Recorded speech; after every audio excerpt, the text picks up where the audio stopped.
Kepala Staf Kepresidenan atau KSP, Muldoko, mengingatkan Satuan Polisi Pamong Praja atau Satpol PP untuk bisa mengendalikan diri dalam menjalankan tugasnya. Sebab kata Muldoko, Satpol PP sangat diharapkan untuk bisa membantu pemerintah menegakkan protokol kesehatan di tengah-tengah masyarakat. Harus bisa mengendalikan dan mengenali prajuritnya satu persatu, memimpin dengan empati dan hati, memimpin tanpa kekerasan yang tidak perlu, ujar Muldoko dalam arahannya kepada para kepala Satpol PP seluruh Indonesia. Sebagaimana dilansir dari siaran pers KSP pada Kamis 22 Juli 2021. Dia lantas menceritakan pengalamannya saat berhubungan dengan jajaran Satpol PP saat bertugas sebagai Komandan Kodim atau Dandim 0501 Jakarta Pusat. Ia mengaku banyak terbantu dengan kerjasama antara Kodim dan Satpol PP Provinsi DKI Jakarta.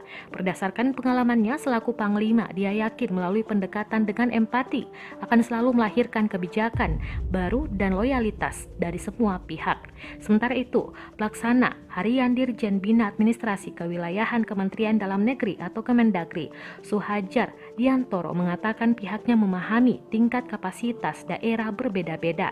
Daerah yang memiliki anggaran yang memadai bisa memberikan pelatihan Satpol PP dengan baik dalam kaitannya dengan hak asasi manusia atau HAM.